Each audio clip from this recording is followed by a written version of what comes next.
Pensa numa cena de filme. Em algum lugar, neste exato momento, existe um homem que está completamente obcecado. Ele passa os dias e as noites pensando em jeitos de conseguir a atenção de uma mulher.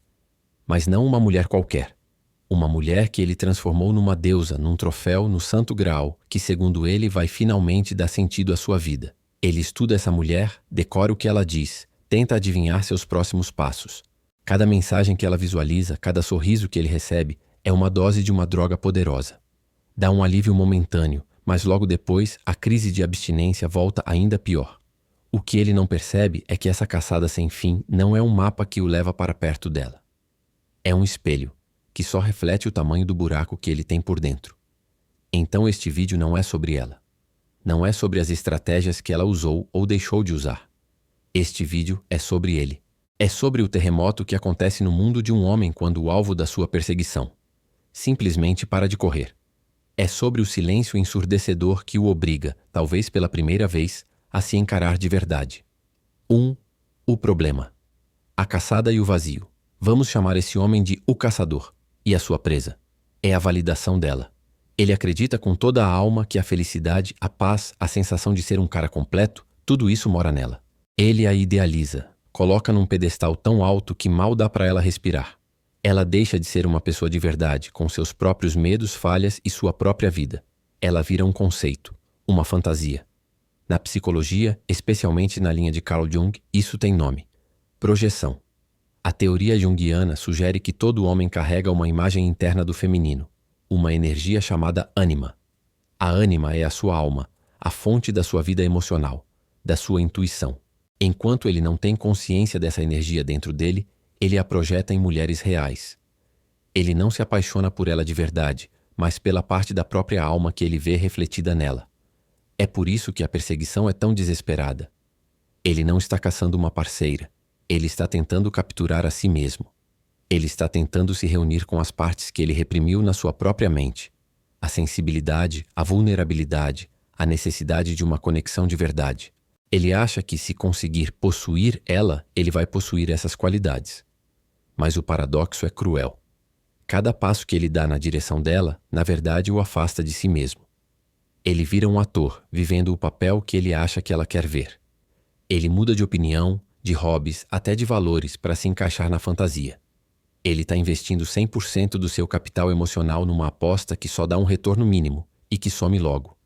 E a cada vez que eles interagem, o vazio só aumenta. Quando ele finalmente consegue a validação dela, é como tentar matar a sede bebendo água do mar. Alivia por um segundo, mas depois a sede volta com tudo. Ele consegue a atenção dela por uma noite, e na manhã seguinte, o abismo interior está lá, maior e rindo da cara dele. Ele se pergunta: ué, por que eu não me sinto completo? Eu consegui o que eu queria. A verdade? Ele não conseguiu o que a alma dele queria, mas o que o ego faminto dele desejava. E o ego, meu amigo, nunca se satisfaz. Essa caçada o esgota, destrói sua autoconfiança e o desconecta de qualquer propósito que não seja ela. Ele vira uma concha, bonita por fora talvez, mas oca por dentro. A vida dele se torna reativa. Ele não acorda pensando: o que eu vou construir hoje? Mas sim, o que eu preciso fazer para ela me notar hoje? Ele está preso num ciclo de busca e frustração, sem perceber que a chave da jaula sempre esteve no bolso dele. 2. O ponto de virada. O silêncio que grita. E então, um dia, alguma coisa muda. O jogo para. Mas não é porque ele ganhou. O jogo para porque um dos jogadores simplesmente sai de campo. Ela para. E aqui está o ponto que você precisa entender. Ela não para como uma tática, como um joguinho de manipulação. Não é porque ela leu num manual que dar um gelo ia fazer ele correr atrás. Não. O afastamento dela é muito mais profundo. É um ato de autopreservação. Ela cansou de ser um conceito, um espelho para as inseguranças dele. Cansou de carregar o peso de ser a única fonte de felicidade de alguém. Ela se esgotou da responsabilidade de preencher um vazio que não era dela. O afastamento dela é um ato de soberania. Um retorno para casa, para si mesma. Ela escolhe a paz dela em vez do caos da perseguição dele. Ela escolhe ser inteira sozinha. Para o caçador, esse silêncio é um apocalipse. De início, ele não entende nada. Checa o celular. As mensagens foram entregues, mas não lidas. As ligações vão direto para a caixa postal. Os lugares onde eles se encontravam por acaso agora estão desertos. O mundo dele, que girava em torno dela, para de girar. E a ausência dela não é só uma ausência. É uma presença esmagadora. O silêncio dela grita mais alto do que qualquer palavra que ela já disse. A primeira reação é a negação. Logo depois vem a raiva. Como ela ousa, ele pensa. O ego dele está ferido. A fonte da droga dele foi cortada de repente. Ele pode até tentar intensificar a perseguição com gestos maiores ou mensagens mais desesperadas, mas ele só encontra o eco da própria voz. O tabuleiro do jogo virou, e ele percebe que nunca esteve no controle. É aqui que a analogia do elástico fica perfeita. A perseguição dele era uma força constante, puxando o elástico numa direção. Como ela não se movia, a tensão não era real. Mas quando ela para, quando ela solta a ponta dela, o elástico não volta suave. Ele estala. E o tranco não joga ele para frente, na direção dela. O tranco joga ele violentamente para trás, para dentro de si mesmo. Um psicólogo como Carl Jung diria que esse é o começo da desprojeção. A mulher real de carne e osso se recusa a continuar sendo a tela onde ele projeta a fantasia da mulher perfeita. O espelho mágico que ele usava foi estilhaçado. E agora, olhando para os cacos pela primeira vez, ele é forçado a ver o próprio reflexo. Sem filtros, sem distorção. E o que ele vê o apavora. 3. A jornada interior. De frente para o abismo. Sem a distração constante da caçada, o silêncio lá fora se impõe. E nesse silêncio, o barulho aqui dentro se torna ensurdecedor. O vazio que ele tentava preencher com a presença dela agora aparece por inteiro, como um abismo escuro e sem fundo. Essa é a fase mais dolorosa, mas é também a mais transformadora. É a noite escura da alma dele. Ele é forçado a sentar com o próprio desconforto. As perguntas que ele sempre evitou agora gritam por respostas. Quem sou eu quando não estou tentando impressionar ninguém? O que eu quero da vida de verdade, além de um like ou um elogio? Por que a ausência de uma pessoa me deixa em pânico? A jornada se parece com a desintoxicação de um vício pesado. A validação dela era a sua droga. Nos primeiros dias, ele sente a abstinência física e emocional. Ansiedade, pensamentos obsessivos, uma vontade maluca de mandar só mais uma mensagem, de fazer só mais uma tentativa. O cérebro dele implora pela química que ele já conhece, a da perseguição e da recompensa que vem de vez em quando. Cada momento de solidão é um lembrete do que ele perdeu, mas na verdade é um convite para ele encontrar o que ele nunca teve, um centro de gravidade dentro de si. É aqui que o despertar tem a chance de começar. Ele precisa encarar a verdade. Não era amor por ela que o movia. Era o medo da própria insuficiência. Ele não a amava. Ele precisava dela para não ter que lidar consigo mesmo. Ela era um projeto, um hobby, uma missão que o impedia de olhar para a própria vida sem rumo. É o que a psicologia junguiana chama de chamado para individuação, o processo de se tornar quem você realmente é. Ao parar de projetar sua ânima, sua energia feminina nela, ele é obrigado a encontrá-la dentro de si. A dor que ele sente não é a dor de perdê-la. É a dor do parto de uma nova consciência.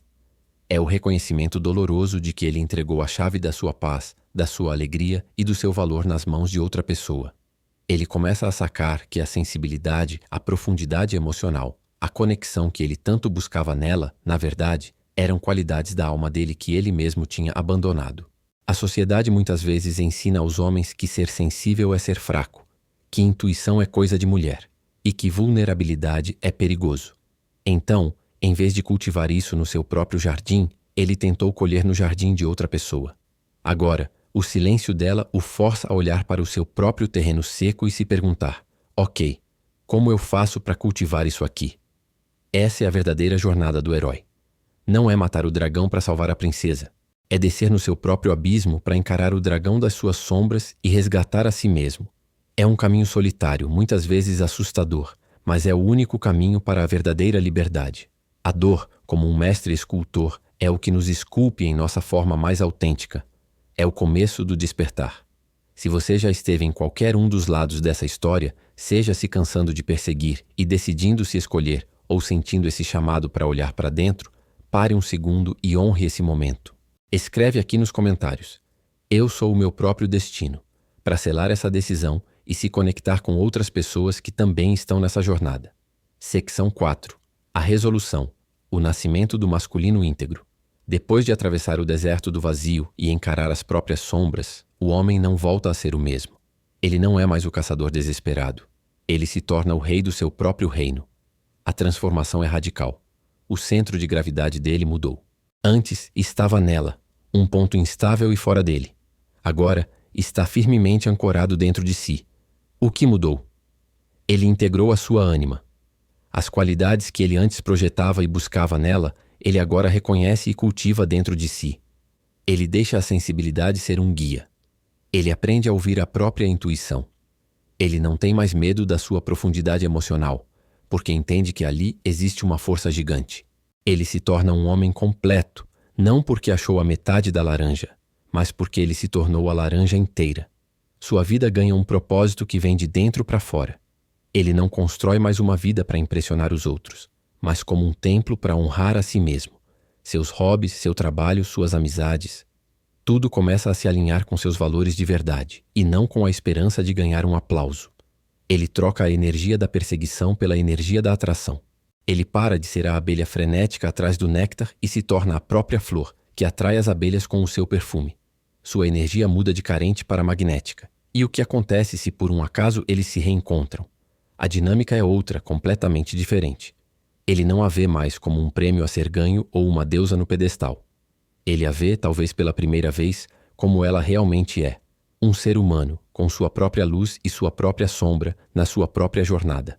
Ele não precisa mais dela para se sentir completo, e é essa ausência de necessidade que cria o espaço para uma conexão de verdade florescer. O interesse que pode surgir agora não vem do ego ou da carência.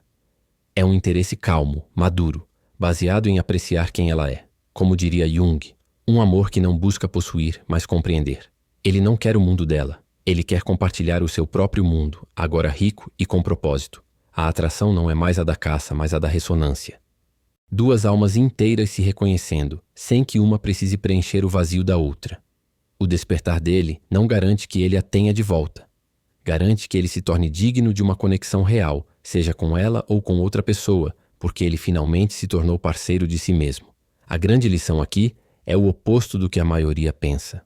O masculino não desperta porque o feminino insiste, discute ou tenta educar. Ele não desperta sendo perseguido. O masculino tem a chance de despertar quando o feminino se retira. Não como castigo, mas como um ato sagrado de autopreservação. Ele desperta quando o feminino se torna um exemplo vivo de alguém que está inteira, soberana, que encontrou o seu próprio centro. O silêncio e a ausência dela criam o espaço necessário para que ele seja forçado a encontrar a própria música. Para a mulher que está ouvindo isso, a mensagem é clara. Sua tarefa não é despertá-lo. Sua tarefa é despertar a si mesma. Sua jornada não é sobre como fazer ele te valorizar, mas sobre como você pode se valorizar tanto que a validação dele se torna um bônus e não uma necessidade. Pare de gastar sua energia numa perseguição que te esgota. Pegue esse investimento e aplique em você. Construa seu reino, cultive seu jardim, seja a rainha da sua própria vida. O despertar dele não pode ser o seu objetivo. Deve ser, na melhor das hipóteses, uma consequência do seu próprio florescimento. E se ele não despertar? Não importa, porque você já vai estar completa vivendo uma vida incrível. Lembre-se, o seu valor não está em ser perseguida, mas em ser inteira.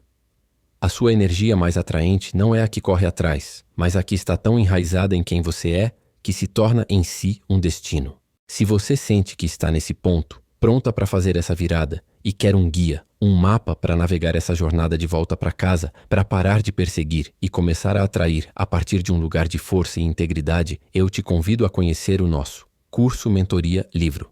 Lá, a gente mostra o passo a passo de como construir essa força interior e se tornar o centro magnético da sua própria vida. O link está aqui na descrição. Seja a sua própria âncora. A jornada começa agora.